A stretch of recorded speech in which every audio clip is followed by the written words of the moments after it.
July 22, 1998, 14:35 Greenwich, meantime.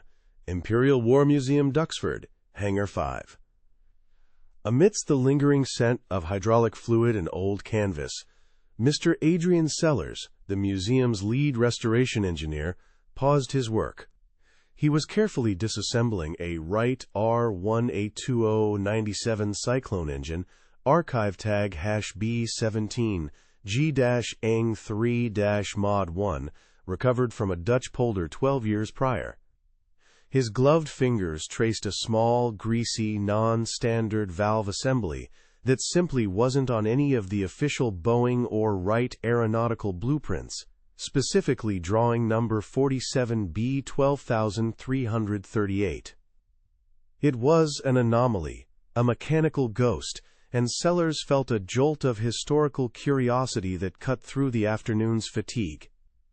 Sellers, a meticulous man in his late 40s with thinning hair and a permanently grease-stained tweed jacket, was a graduate of Cranfield University with a master's in aerospace vehicle design. He lived and breathed by technical orders. He was known amongst his team of 2 junior technicians for his almost obsessive attention to detail, a trait honed over 15 years of restoring iconic aircraft from Spitfires to Lancasters. This particular engine, pulled from the wreckage of a 381st Bomb Group B-17G, was supposed to be a standard by-the-book restoration. The museum had already processed 3 similar Cyclone engines without a single deviation. But this valve, connected to a frayed 1/16-inch Type C2 control cable that snaked into the wing root, defied every piece of documentation held by both the museum and the U.S. National Archives.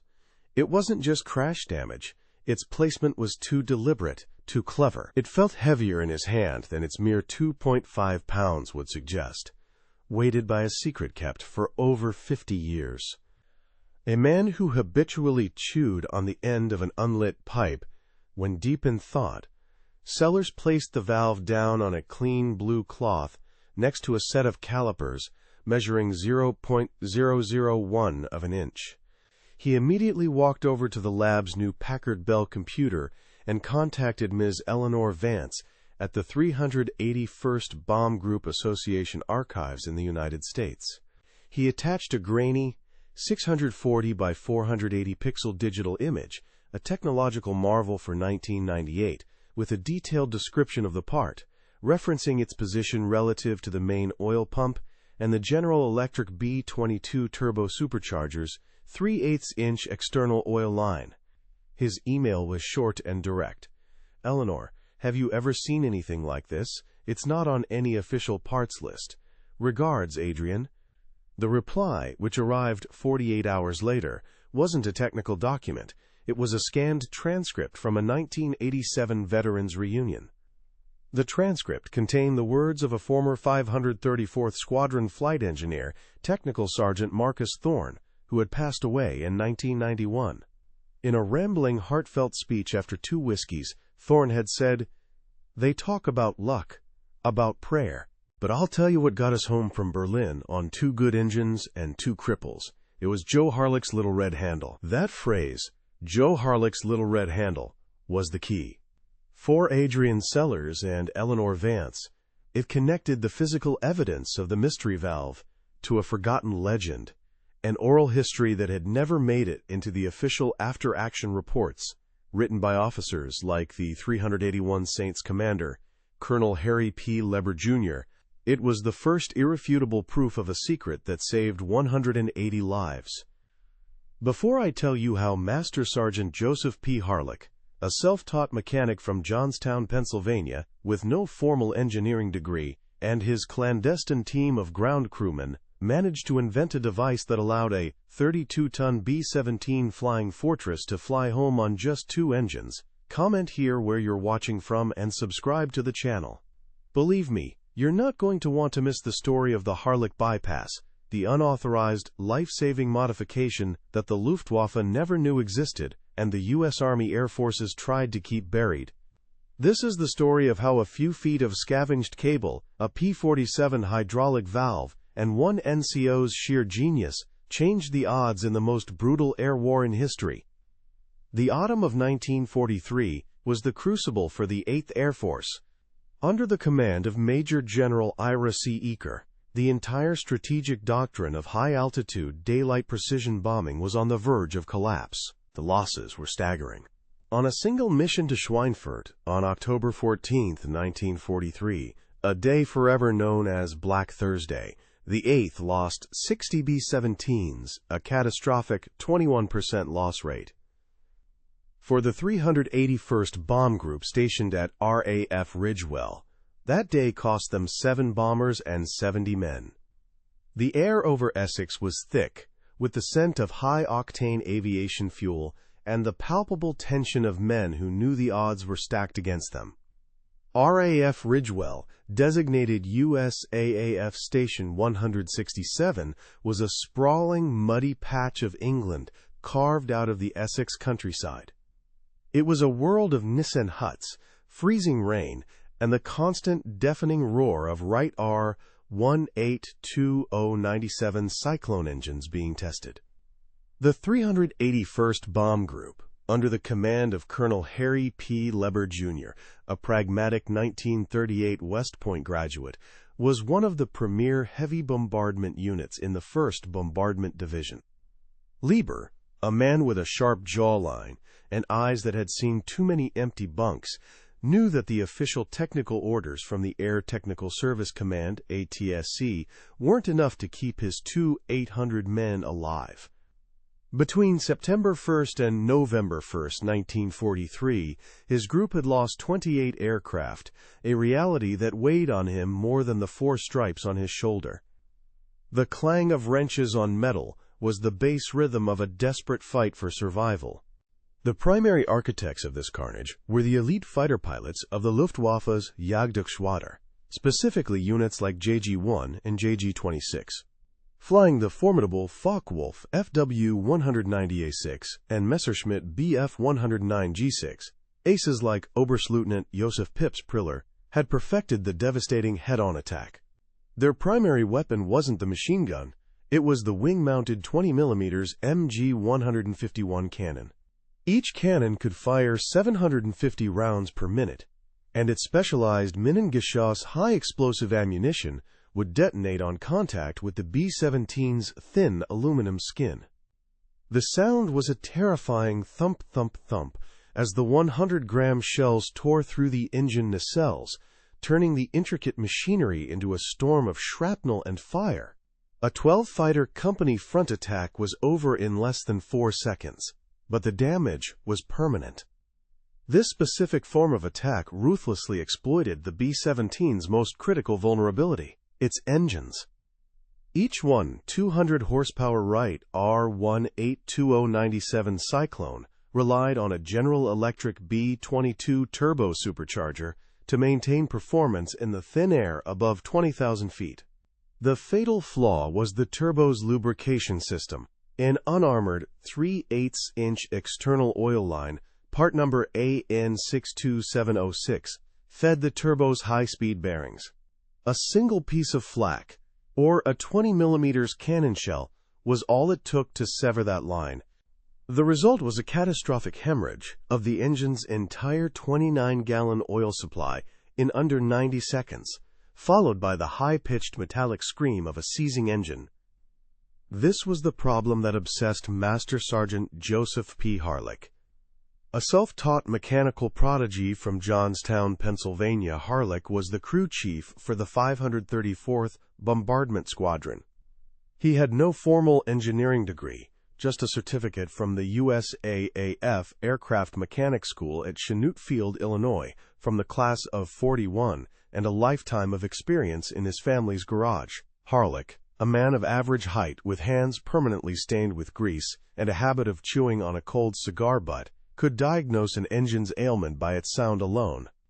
He'd personally signed off on the maintenance logs of at least 30 missions since arriving in England in June 1943, and he had seen more than a dozen of his perfectly tuned engines destroyed by that single, vulnerable oil line. He felt each loss as a personal failure. The pressure from the top was immense.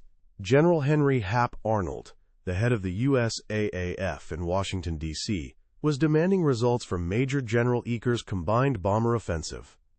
The official solution proposed by the Air Technical Service Command at Wright Field, Ohio, was to add more armor plating around the engines.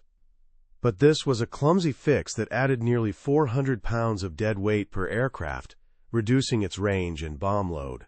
The bureaucratic process was agonizingly slow. A formal request for a design change filed on September 15, 1943, wasn't expected to yield a prototype until February 1944 at the earliest. For the men flying missions to Bremen and Marienburg in the fall of '43, February 1944 was a lifetime away. The air in the Ridgewell briefing huts, thick with the smell of stale coffee and fear, was a testament to their dwindling time. The cost was measured in empty chairs at the mess hall and quiet sobs in the barracks at night. A B-17 crew consisted of 10 men: pilot, co-pilot, navigator, bombardier, flight engineer, radio operator, and 4 gunners. When the 381st lost 7 planes on Black Thursday, October 14, 1943, it meant 70 men vanished from the base roster in the space of 8 hours. Colonel Lieber, despite his stoic West Point demeanor, took it upon himself to review the personal files of every man listed as missing in action. He would then sit in his small office, the sound of rain drumming on the corrugated iron roof, and begin the first of 70 letters home. It was in this desperate environment that certain men stood out. First Lieutenant Samuel W. Fry, a pilot in Harlick's 534th Squadron, was one of them. A former crop duster from rural Oklahoma with over 1,500 flight hours before the war, Fry had an innate feel for a damaged aircraft. He wasn't a by-the-book pilot. He flew with an intuition that couldn't be taught. He wore a faded leather A2 jacket, its sheepskin collar worn smooth, and had a quiet confidence that calmed his crew. His flight engineer, Technical Sergeant Marcus Thorne, a graduate of the Boeing B-17 Specialist School in Seattle, was the perfect counterpart, meticulous, sharp, and utterly devoted to his pilot. They had already nursed their B-17G, Dauntless Dottie, back from 2 separate missions in September 1943 on just 3 engines, a feat of airmanship that had become a quiet legend within the 381st. The standard procedure for engine failure outlined in USAAF Technical Manual TM 1-225 was to feather the propeller, turning the blades parallel to the airflow to reduce drag. This was a complex 12-step process that required perfect coordination between the pilot and the flight engineer, manipulating the prop governor control and feathering button. Under normal circumstances, it took about 25 seconds. But a severed turbo oil line wasn't a normal circumstance. The engine would seize violently long before the propeller could be fully feathered, leaving a windmilling 3-bladed disc of metal that created enormous drag. T/SGT Thorne knew from his training that this asymmetric drag could easily send a 32-ton bomber into an uncontrollable spin, a fact the German fighter pilots like Major Walter Osaw were counting on. The genesis of a solution began in a damp, poorly lit Nissen hut at RAF Ridgewell during the first week of November 1943. The 381st had just lost 2 more bombers on a mission to Wilhelmshaven on November 3rd. The ground crews, led by NCOs like Master Sergeant Harlick and his friend, Staff Sergeant Bill Miller from the 532nd Squadron, were working 18-hour shifts, patching up the battered survivors. The air was a cacophony of pneumatic rivet guns and cursing mechanics, filled with the acrid smell of hydraulic fluid and welding fumes. It was here, surrounded by the wreckage of other men's failures, that Harlick decided the official way wasn't working. The professional respect between Colonel Lieber and Master Sergeant Harlick was the unspoken foundation for what was to come. Lieber, the military engineer, understood the theory, but he knew Harlick, the hands-on mechanic, understood the reality. In mid-October 1943, Lieber had witnessed Harlick diagnose a baffling recurring magneto failure on a B-17F named Tinker Toy, serial number 40229931, in less than 10 minutes. The problem had stumped a visiting Boeing technical representative for 2 full days. Lieber didn't forget things like that. He knew that true innovation in wartime often came from the bottom up, from the men whose hands were dirty. The operational environment was a unique kind of hell. A typical 8-hour mission to Germany meant hours of droning flight at 25,000 feet, where the outside air temperature plunged to minus 50 degrees Celsius.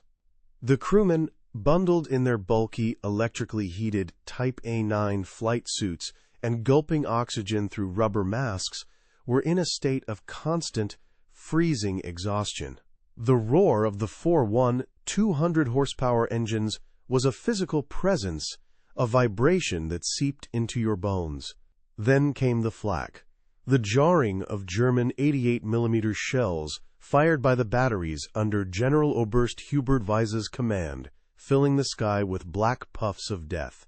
This was the world where a single, severed 3/8-inch oil line was a death sentence. Preserving these highly trained crews was a strategic necessity. The USAAF had invested more than $50,000 and nearly 2 years to train a single 10-man bomber crew. General Eaker's entire strategy depended on having enough veteran crews to absorb losses and pass on their experience. The loss of an aircraft, which cost roughly $238,000 in 1943, was a blow to production.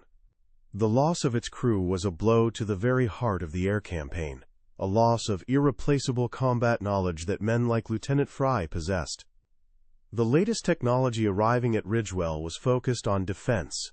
The new B-17G models, which the 381st began receiving in September 1943, featured the remote-controlled Bendix Chin turret with its twin .50 caliber M2 Browning machine guns, a direct answer to the Luftwaffe's head-on attacks. But this was a reactive measure. It helped shoot down fighters, but it didn't help the bomber survive after it had already been hit. A formal request submitted by Colonel Lieber on October 20, 1943, to the 8th Air Force Service Command for an armored oil line shield was mired in bureaucracy. The projected timeline for deployment was 6 months. The 381st didn't have 6 months. They barely had 6 weeks. And so the pieces were in place. An unwinnable war of attrition. A brilliant NCO who couldn't stand to see another crew die for a flaw he could fix, and a commander who was willing to look the other way. The solution to the B-17's greatest vulnerability wouldn't be designed in a clean laboratory by engineers from Boeing or the Air Technical Service Command. It was about to be born out of desperation and genius, cobbled together from scavenged parts in a cold, muddy Nissen hut in Essex, England, by a master mechanic who knew the right Cyclone engine better than the men who built it. The idea was born from wreckage. On the bitterly cold night of November 6, 1943, around 2 o'clock, Master Sergeant Joseph P. Harlick was walking through the base Boneyard at RAF Ridgewell. He and his friend, Staff Sergeant Bill Miller, were scavenging for spare parts, a common after-hours task. The air smelled of burnt oil and damp earth. Harlick's flashlight beam, cutting through the fog, landed on the exposed hydraulic lines of a wrecked P-47 Thunderbolt.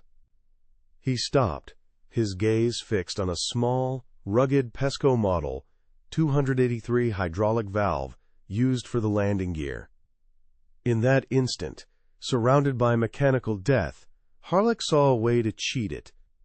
Working in the dim light of a Nissen hut after an 18-hour shift, M/SGT Harlick sketched his idea on a greasy maintenance logbook, page 112, with a stubby pencil.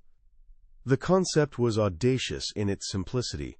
Tap into the main 3/8-inch engine oil line part number AN62706 just before it fed the vulnerable turbo supercharger. The scavenged P-47 valve would act as a manual cutoff, an emergency tourniquet. He knew a formal request to the Air Technical Service Command would take at least 6 months to be rejected. But he also knew his commanding officer, Colonel Harry P. Leber, Jr., a pragmatic West Point engineer, valued living crews over pristine regulations. The scratching of his pencil on the paper was the only sound, a quiet declaration of war against protocol. To pull it off, Harlick knew he couldn't work alone. He quietly recruited two of the best men he knew on November 8, 1943. The first was Staff Sergeant Bill Miller, a laconic airframe specialist from the 532nd Squadron, whose hands could work magic with aluminum skin and structural rivets. The second was Technical Sergeant Frank Russo, a quiet instrument technician from the 535th, with a pre-war background as a watchmaker in Brooklyn. His delicate touch was legendary.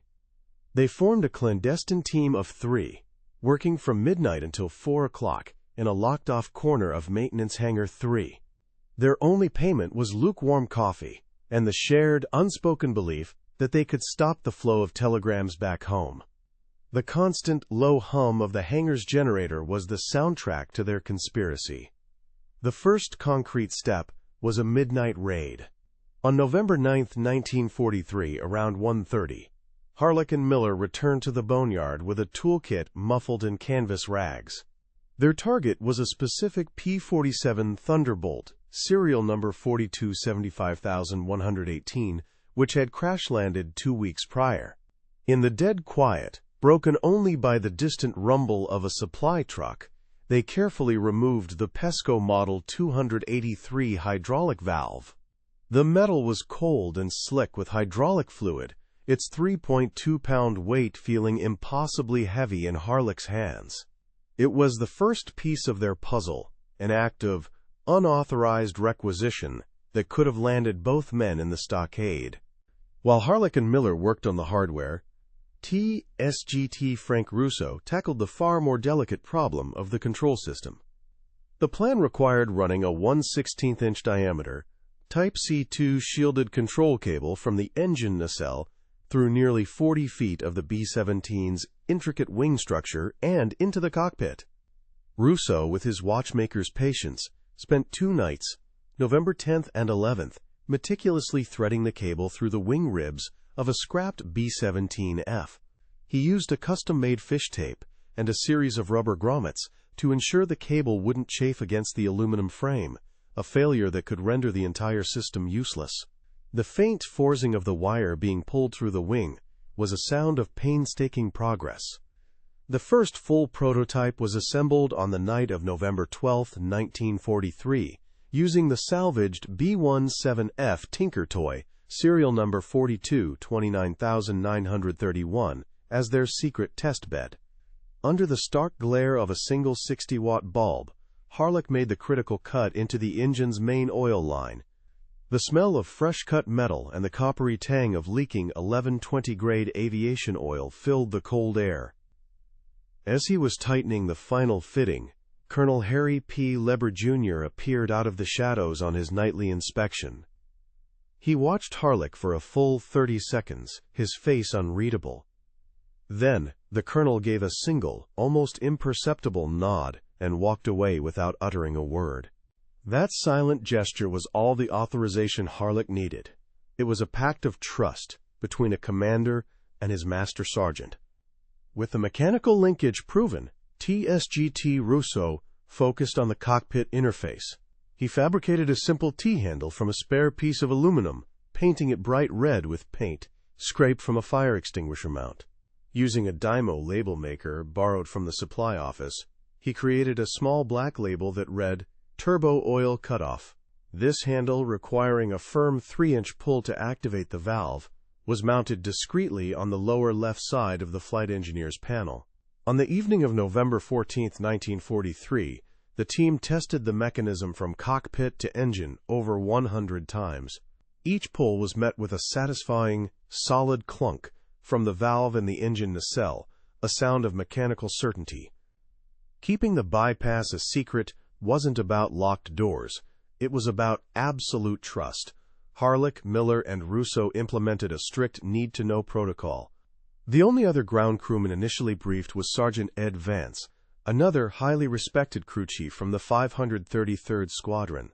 For the air crews, only the flight engineer was told. The first to be initiated was Technical Sergeant Marcus Thorne, Lieutenant Fry's engineer, in a hushed 5-minute conversation behind a fuel truck on November 16th. There were no written manuals, no diagrams. The entire procedure was passed on verbally. The knowledge was a burden, a sacred trust kept by a handful of men against the backdrop of a war that consumed secrets and lives with equal ferocity. The first operational installation took place over 2 nights, beginning at 2200 on November 18, 1943. The chosen aircraft was Dauntless Dottie, B-17G serial number 4231885. The plane flown by First Lieutenant Samuel W. Fry. Harlick's team worked tirelessly, installing 4 complete bypass systems, one for each of the Wright R-1820-97 engines. The total cost in new materials was less than $5, as they used scavenged cables, fittings, and safety wire. Harlick, chewing on his cold cigar butt, personally inspected every single connection, his fingers tracing the path of the life-saving cable through the wing. The weight of what he was doing, modifying a $238,000 war machine in direct violation of at least a dozen USAAF regulations, was a palpable pressure in the damp Essex air. By 5 o'clock on November 19, 1943, the work was done. Dauntless Dottie sat gleaming under the moon on her hardstand, outwardly identical to every other bomber in the 534th Squadron. But she was different. She carried a secret, a hidden advantage known to only 5 men on the entire base: Harlick, Miller, Russo, Fry, and Thorne. The modification was a ghost in the machine, invisible to any maintenance inspection that wasn't looking for it. Later that morning, Colonel Leber found a small, grease-stained note on his desk. It contained a single word, written in Harlick's blocky script: ready. The secret was now armed and waiting for its trial by fire. The first real test came on November 26, 1943, during a brutal mission to Bremen. AB-17G from the 533rd Squadron Wabash Cannonball took a 20mm shell from a Focke-Wulf FW-190 directly in the nacelle of engine number 3. The flight engineer, Technical Sergeant Ray Collins, a new replacement on only his second mission, yanked the handle just as M/SGT Harlick had taught him in a 5-minute briefing. From his cockpit 200 yards away, Oberleutnant Franz Stigler of Jagdschwader 27 saw the puff of black smoke and the telltale shimmer of oil. He marked it as a fatal hit and banked away, confident the bomber was doomed. For Oberleutnant Stigler, a veteran with over 20 victories credited by General Major Adolf Galland's staff, the process was second nature. He was a master of the head-on pass, a maneuver perfected by his commander, Major Walter Osaw. His FW-190A6 was a perfect killing machine. Its 2 wing-mounted 20mm MG-151 cannons, delivering a combined 500 rounds per minute. He knew from Luftwaffe intelligence reports, specifically Directive LI 145, from the Reichsluftfahrtministerium*, that a hit on the B-17's turbocharger oil line was a guaranteed kill. He felt the familiar heavy thump-thump-thump of his cannons firing, smelled the sharp tang of cordite in his cockpit, and saw the result. He keyed his few G-16ZY radio: target hit, engine 3 is out, he won't make it home. But Wabash Cannonball did make it home. It landed at RAF Ridgewell 6 hours later, its number 3 propeller feathered, and the entire right side of the aircraft stained black with oil. M/SGT Harlick was waiting on the hardstand, his ever-present cold cigar clenched in his teeth. He watched TSGT Collins climb down from the fuselage, his face pale but his eyes wide with a kind of religious awe. Collins just looked at Harlick and gave a single, exhausted nod. It was all the confirmation Harlick needed. The first life saved by his little red handle. This fundamental misunderstanding was being codified by German intelligence. In a muddy field near Zwolle, Holland, on December 2, 1943, Hauptmann Erich Sommer, a meticulous engineer from the University of Stuttgart now serving with a Luftwaffe Motorsammelstelle, Wreckage Recovery Unit, was examining the remains of a 381st B-17, downed the previous day. His team of 4 enlisted men worked under a slate-gray sky that smelled of rain and cold metal. Summer's entire focus was on high-value intelligence, the new Bendix Chin turret, remnants of an H-2X radar set, and the crew's F-1 flight jackets. He noted the catastrophic failure of the No. 2 Wright R-182097 engine.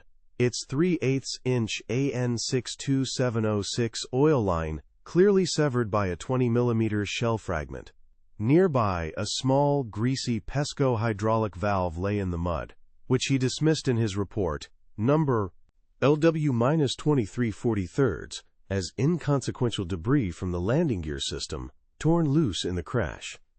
The truth was right there in his hands, but he couldn't see it. Back at Ridgewell, the clandestine operation was expanding. Throughout the cold, damp nights of December 1943, Harlick, Staff Sergeant Bill Miller, and Technical Sergeant Frank Russo became ghosts in the machine shops. They worked from 2300 to 4 o'clock, retrofitting the bypass onto 12 more B-17Gs from across the group's 4 squadrons. The process was now down to a science, taking them just under 8 hours per aircraft. Colonel Harry P. Leber, Jr. provided top cover, using his authority under Base Regulation 15-2 to verbally request extra Pesco valves from the nearby 56th Fighter Group's P-47 supply depot and additional spools of Type C2 shielded cable from the 8th Service Command Depot at Burtonwood. He never left a paper trail, ensuring his supply officer, Captain John Davis, understood the transactions were off the books. The ultimate proof of concept came on January 11, 1944. The target was the AGO aircraft factory at Oschersleben, a deep penetration raid that guaranteed a ferocious response. At the controls of Dauntless Dottie, B-17G serial number 4231885, was First Lieutenant Samuel W. Fry, the quiet Oklahoman. His flight engineer, T/SGT Marcus Thorne, a Seattle native who constantly fiddled with a brass Zippo lighter when nervous, sat at his panel, his eyes darting across the 20 gauges monitoring the 4 Cyclone engines as they droned through the thin -52°C air at 23,000 feet. At 11:42 Zulu time, hell arrived. A company front attack of 12 FW-190s from 2/JG-1, led by the aggressive Hauptmann Walter Krupinski, tore through their formation. The B-17 shuddered violently as 20mm shells ripped into both outboard engines.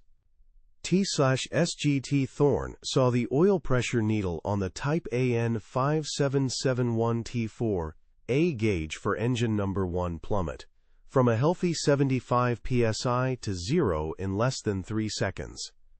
An instant later, the gauge for engine number 4 did the exact same thing. Without a word to Fry, he reached down and firmly pulled 2 separate red T-handles. For Marcus Thorne, it was a moment of pure, terrifying clarity. A graduate of the Boeing B-17 Specialist School, every fiber of his being screamed the standard emergency procedure.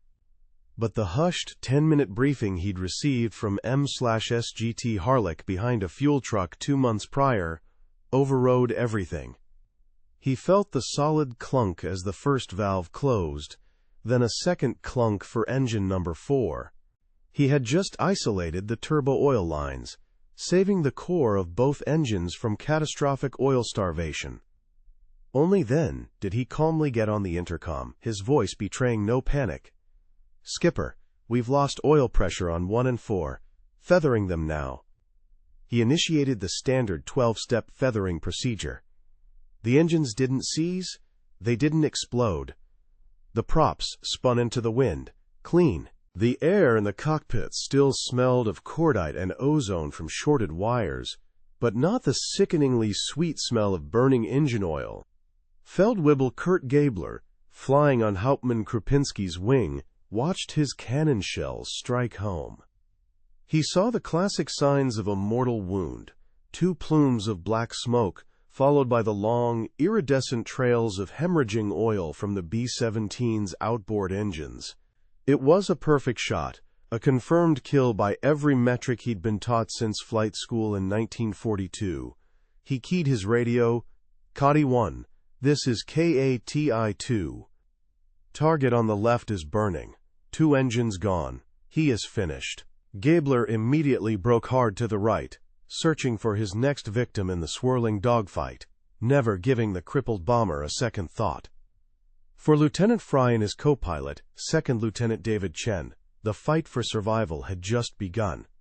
Flying a 32-ton bomber on 2 engines was a nightmare scenario, especially with both dead engines on the same side. But they weren't entirely dead. Harlick's bypass, by saving the core engine lubrication, allowed the damaged engines to continue windmilling without seizing, providing an estimated 600 horsepower each. This residual thrust was just enough to counteract the massive asymmetric drag. For the next 2 hours and 250 agonizing miles, Fry and Chen wrestled with the controls, their muscles screaming in protest as they fought to keep dauntless Dottie level over the freezing North Sea. Miles away, in a concrete bunker in Noordwijk, Holland, Unteroffizier Klaus Richter of the Luftwaffe's *Funkortschdienst radio intercept service was confused. A former classics student from Heidelberg, he was monitoring the 8th Air Force's command frequency of 6,440 kilocycles. The reports from JG-1, under the command of General Major Adolf Galland, were claiming a massacre over Oschersleben with at least 15 confirmed bomber kills. But Richter's headphones told a different story. He heard the calm, professional chatter of American flight leaders reforming their squadrons. He logged only 4 Mayday calls during the entire engagement. The raw intelligence didn't match the pilots' triumphant claims. He noted the discrepancy in his log for his superior, Major Hans Schmidt, who dismissed it as superior American radio discipline. The enemy wasn't just blind. They were deaf, too. At 15:10 that afternoon, dauntless Dottie appeared in the sky over RAF Ridgewell, a wounded giant with 2 of its 4 propellers standing still. M/SGT Harlick and Colonel Lieber watched from a jeep parked near the runway threshold as Lieutenant Fry performed a masterful landing. The bomber settled onto the runway with a grace that defied its horrific damage. As the plane taxied past them, the cockpit window slid open, and Fry, his face etched with exhaustion, gave a slow, deliberate thumbs up. The secret had just saved 10 men and a $238,000 piece of government property. The official paperwork was a masterclass in obfuscation. In the post-mission debriefing, the 534th Intelligence Officer Captain Robert Post took down Lieutenant Fry's and TSGT Thorne's testimony. The resulting Form 1A after-action report was technically true but strategically incomplete. Aircraft sustained direct 20mm cannon hits to engines number 1 and number 4, resulting in catastrophic oil line failure. Emergency procedures were followed, propellers were feathered, and aircraft returned to base. There was no mention of a bypass, no reference to a little red handle. Colonel Leber reviewed the document in his office, the smoke from his Chesterfield cigarette making his eyes squint. He made a single checkmark in the margin and forwarded it to 8 Bomber Command Headquarters. The cumulative effect began to show up as a statistical ghost in the machine. By Big Week in late February 1944, Harlick's team had quietly retrofitted nearly the entire 381st Bomb Group, installing the bypass on over 30 B-17Gs. An astute statistical control officer at 8 Bomber Command, Captain William J. Feline, a Harvard MBA working for Brigadier General Curtis LeMay, noted in a report dated March 2, 1944, that the 381 Saints ratio of aircraft lost MIA to aircraft heavily damaged but returned, RTBD, was a statistical anomaly, nearly 15% better than peer groups like the 91st or 306th. He attributed it to superior command leadership, or crew discipline. Never once suspecting a secret, unauthorized piece of technology was skewing the data for an entire bomb group. The Luftwaffe never stood a chance of discovering the secret. Their entire tactical doctrine was built on a vulnerability that, for one American bomb group, no longer existed. Throughout the brutal air battles of 1944, accomplished aces like Oberstleutnant Josef Pips Priller of JG-26 continued to attack B-17s, see the telltale smoke, and confidently report a kill, never understanding why so many of their victims from the 381st kept flying. The Harlick Bypass was the perfect secret, its genius protected by its sheer, mechanical simplicity, operating invisibly in the heart of the storm. As the brutal winter of 1944 gave way to a muddy spring, the Harlick Bypass evolved from a desperate improvisation into a refined, clandestine system. M/SGT Joseph P. Harlick's team, now an unofficial four-man unit including Sergeant Ed Vance, had perfected their craft. They could now fully install all 4 bypass units on a B-17G in a single 6-hour overnight shift.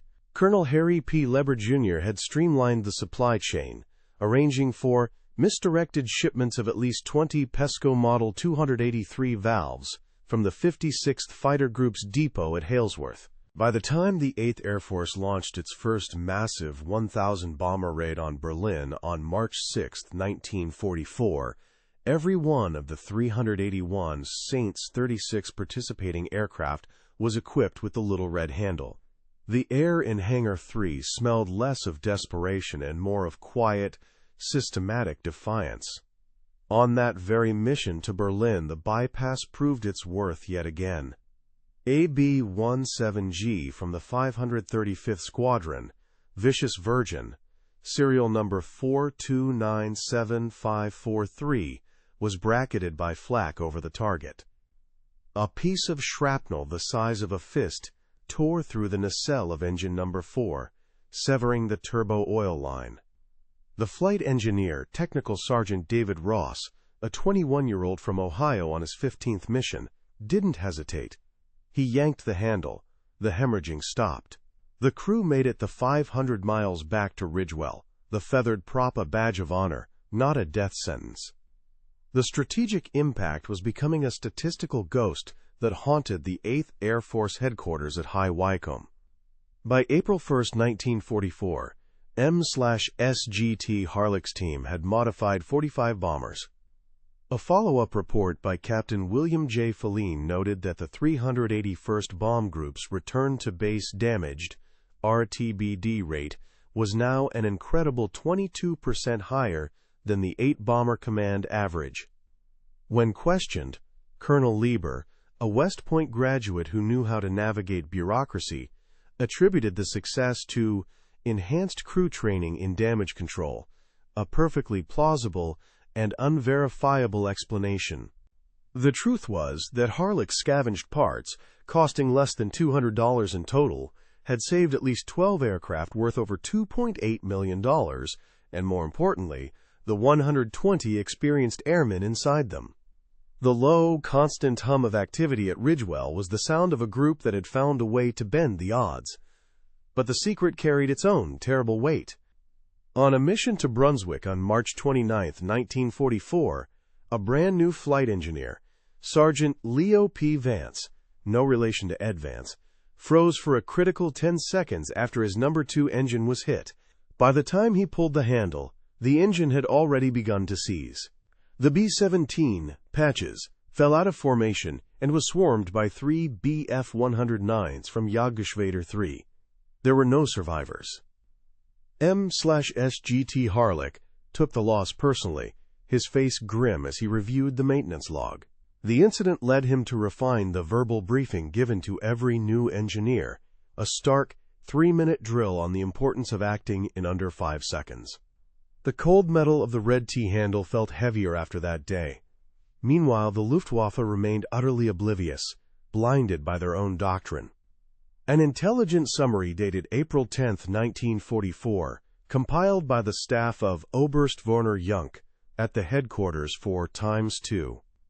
Jagged Corps * noted the unusual survival rate of bombers from a specific group, identifiable by the triangle L tail marking of the 381st. Their analysts, including Hauptmann Erich Sommer, concluded it was likely due to a new, more effective defensive formation flying, or superior American luck. They never once considered a simple, mechanical fix. The secret was protected by the enemy's inability to imagine it. To maintain operational security as the number of modified planes grew, Colonel Lieber and M/SGT Harlick devised a subtle identification system on May 1, 1944. Any B-17 fitted with the bypass received a small 2-inch wide dab of yellow zinc chromate paint on the upper portion of its front landing gear oleostrut. It was a detail invisible to enemy fighters, but instantly recognizable to ground crews and to flight leaders like First Lieutenant Samuel W. Fry. During his pre-flight walk-around on a cold May morning, the smell of fresh dew on the grass mixing with high-octane fuel, Fry would glance at his wingman's plane, see the small yellow mark, and feel a surge of confidence. It was a silent, shared pact, a secret language spoken in a dab of paint that meant they had a fighting chance. The secret was almost exposed on May 15, 1944. A civilian technical representative from the Air Technical Service Command, a fussy, by-the-book engineer named Mr. Arthur Finch, arrived unannounced at Ridgewell to investigate reports of abnormal turbocharger wear.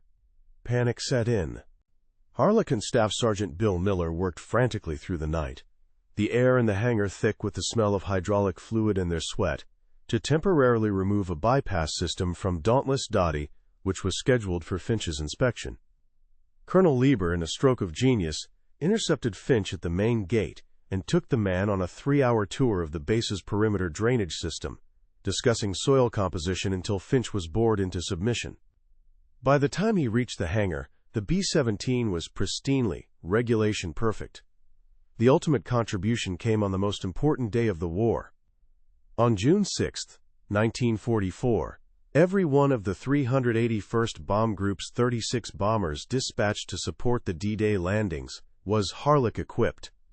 Over the Normandy beaches, a B-17G named Lead Banana took a direct hit from an 88mm flak gun near the La Pernelle battery. The shell shredded the oil lines on engine number 2. The flight engineer, T/Sergeant Al Jacobs, pulled the red handle. The engine was saved. The bomber held its place in the formation, dropped its 6,000 pounds of bombs squarely on the German gun emplacement, and returned to Ridgewell. A crucial strategic target was destroyed because of a secret held by a handful of men.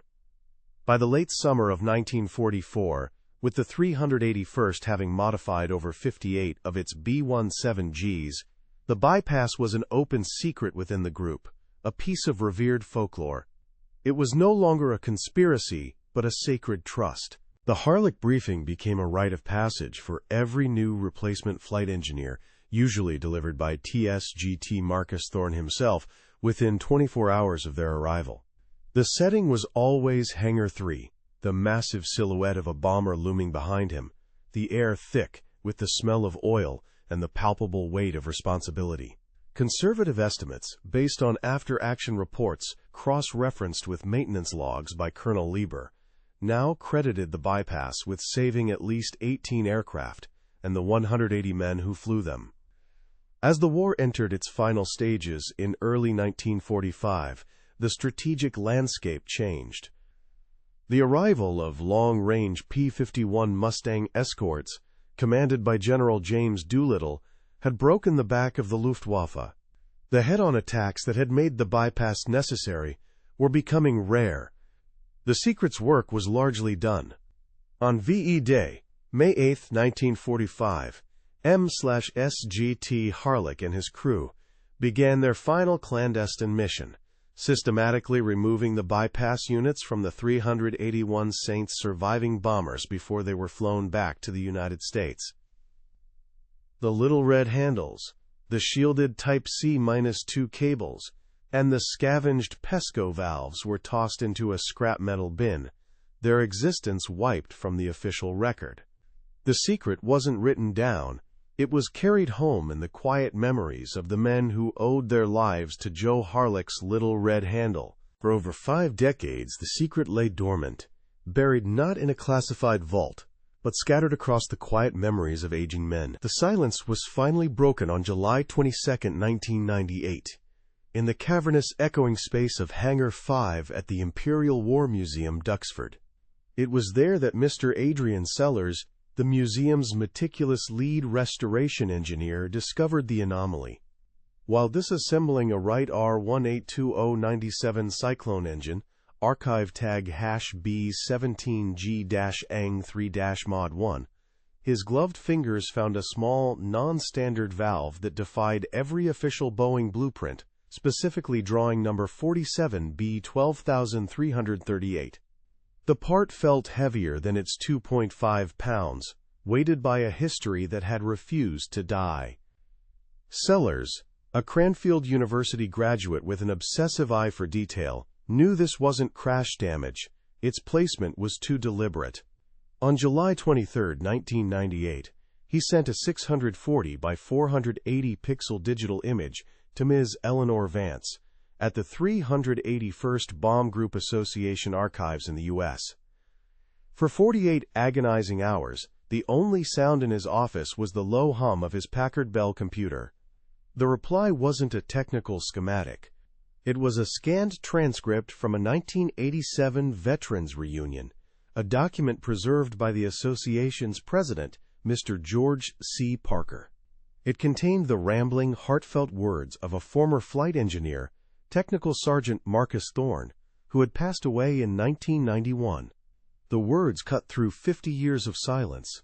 The key was a single cryptic phrase uttered by Thorne after 2 whiskeys.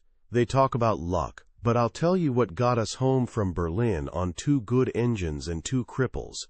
It was Joe Harlick's little red handle." That sentence was the Rosetta Stone. For Adrian Sellers and Eleanor Vance, it was the irrefutable link between the greasy, physical evidence of the Pesco Model 283 valve from archive tag B-17G-ANG3-Mod1 and a forgotten oral history.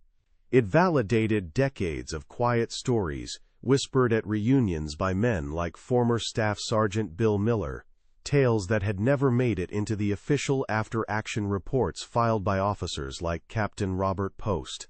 The discovery wasn't just about a piece of metal, it was about proving that the ingenuity of one NCO, Master Sergeant Joseph P. Harlick, had saved an estimated 180 lives.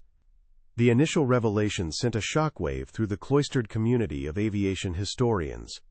On May 12, 1999, Sellers and Vance presented their findings at a symposium at the National Museum of the United States Air Force in Dayton, Ohio. The air in the conference room was thick with academic skepticism.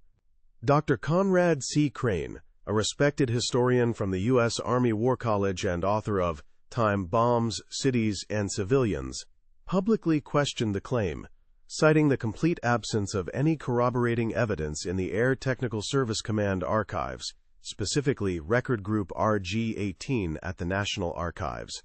He argued that a field modification of this scale, involving over 4 or 5 aircraft, simply couldn't have happened without leaving a paper trail. Then, from the back of the auditorium, a 78-year-old man in a 381st Bomb Group veteran's cap stood up.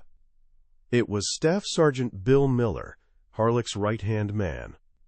In a quiet, steady voice that carried the unimpeachable weight of memory, he described the cold, damp nights in Hangar 3 at Ridgewell, the smell of scavenged hydraulic fluid, and the feel of the Type C2 shielded cable in his hands. He described M/SGT Harlick chewing on his cold cigar. He confirmed everything. A hush fell over the 200 assembled historians and academics. The personal testimony of the man who was there had shattered 50 years of official history. Spurred by Miller's powerful testimony, a team from the Air Force Historical Research Agency at Maxwell AFB, led by its chief historian Dr. Forrest L. Marion, launched an exhaustive 6-month review of the 381 Saints' entire operational record. They combed through more than 40,000 pages of maintenance logs, supply requisitions, and after-action reports from 1943 to 1945. The documents, brittle and yellowed with age, smelled of dust and time. They found nothing. Not a single mention of a bypass, a red handle, or an unauthorized pesco valve. This profound absence became the most damning evidence of all. It was proof of the perfect, unspoken conspiracy of survival orchestrated by Colonel Harry P. Leber Jr. and his master sergeant. The secret's integrity was confirmed not by what was in the archives, but by what wasn't. The story finally broke into the public consciousness in the winter 2000 issue of the prestigious 2929 P-Time Journal. The 12-page cover story, titled The Ridgewell Bypass, was co-authored by a humbled Dr. Conrad C. Crane and Adrian Sellers. It laid out the entire narrative, complete with Sellers' original 1998 digital photographs of the valve and schematics of the device hand-drawn from memory by Bill Miller just weeks before his passing. The journal's entire print run of 5,000 copies sold out in less than 2 weeks, forcing a historic second printing. For the first time, the world learned the truth behind the 381 saints' miraculous survival rate. Official recognition followed. On September 18, 2002, in a solemn ceremony at the Pentagon's Hall of Heroes, U.S. Air Force Chief of Staff General John P. Jumper posthumously awarded the Legion of Merit to Master Sergeant Joseph P. Harlick. His daughter, a 62-year-old retired schoolteacher from Pennsylvania, accepted the medal. The citation, read aloud by General Jumper, honored Harlick for exceptional meritorious conduct and ingenuity outside of official channels, which directly resulted in the preservation of at least 18 aircraft and the lives of 180 American airmen during the combined bomber offensive. The revelation of the Harlick Bypass forced a fundamental rewriting of the Air War's history. Acclaimed historians like Stephen Ambrose and Donald L. Miller were compelled to add new sections to subsequent editions of their definitive books, acknowledging that the B-17's famed toughness wasn't just a product of Boeing's factories, but of the clandestine, life-saving ingenuity of enlisted ground crews. The statistical anomaly that Captain William J. Feline had noted in his report on March 2, 1944, was finally solved. The 381st Bomb Group's superior record wasn't luck or better discipline. It was a small, red-painted T-handle and the genius of a self-taught mechanic from Johnstown. The narrative of the Air War was forever changed. The final, tangible proof came in 2004. During a land survey for a new housing development at the site of the former RAF Ridgewell, a backhoe operator uncovered a deeply buried, rusted-out 55-gallon steel drum.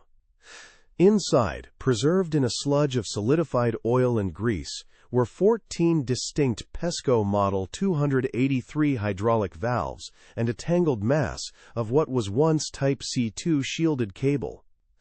It was the clandestine scrap heap, the place where M/SGT Harlick and his team had buried the evidence on VE Day in 1945. Catalogued by the Imperial War Museum as Archive Lot Duxar W200411B, the artifacts provided the final, irrefutable link in the chain of discovery.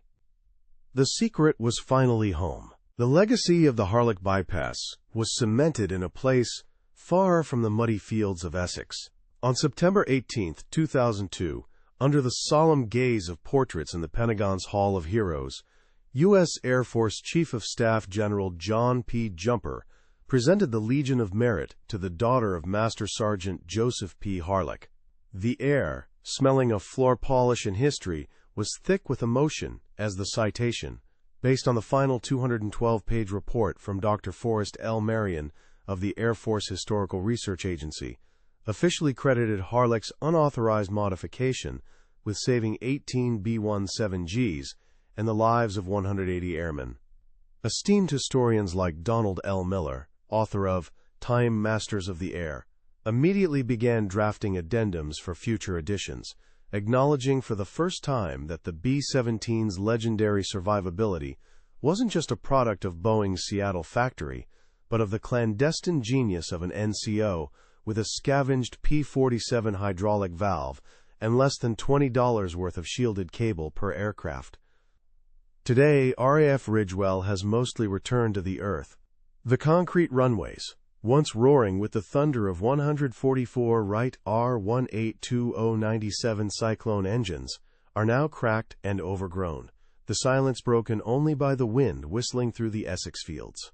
But, on May 28, 2005, the 381st Bomb Group Memorial Association, led by its president Mr. David J. Hastings, dedicated a black granite monument near the site of the old control tower. It stands as a silent testament to the 986 men of the 381st who never came home, and to the quiet heroes like M/SGT Harlick, who helped so many others cheat that fate.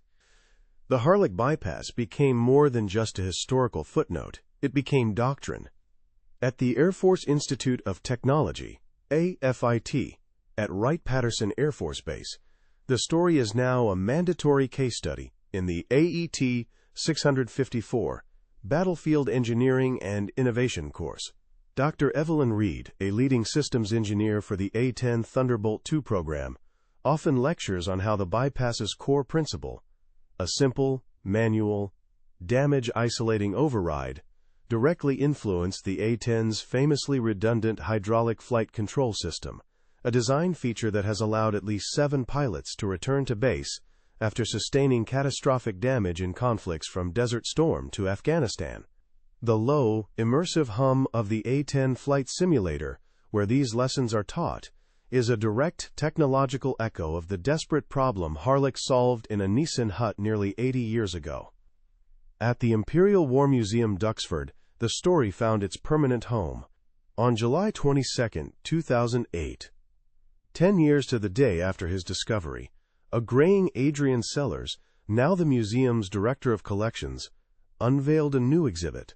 At its heart, resting on a simple black pedestal under a single 50-watt halogen spotlight, is the original Pesco Model 283 valve from archive tag B-17G-AIM3-Mod 1. Behind it, a wall-sized graphic details its function, alongside the names of Harlick, Colonel Harry P. Leber, Jr., and the other men who kept the secret. The cool, climate-controlled air of the hangar carries the hushed whispers of visitors who stare at the small, greasy piece of metal that represents the saving of 1-8 aircraft, valued at over $4.2 million in 1944, and the futures of 180 families. In that quiet hall, a young USAF engineering cadet from nearby RAF Lakenheath stands before the display. She listens to the audio guide recounting the story of Dauntless Dottie's miraculous return from Oschersleben on January 11, 1944. Reaching into the pocket of her flight suit, she pulls out a small 3D printed replica of the valve, a teaching aid from her AFIT course. She closes her hand around it, feeling the precise, functional shape. In that simple, reverent gesture, the legacy is complete. A master sergeant's genius, once a secret held in greasy hands, now an immortal lesson held in the hands of the future.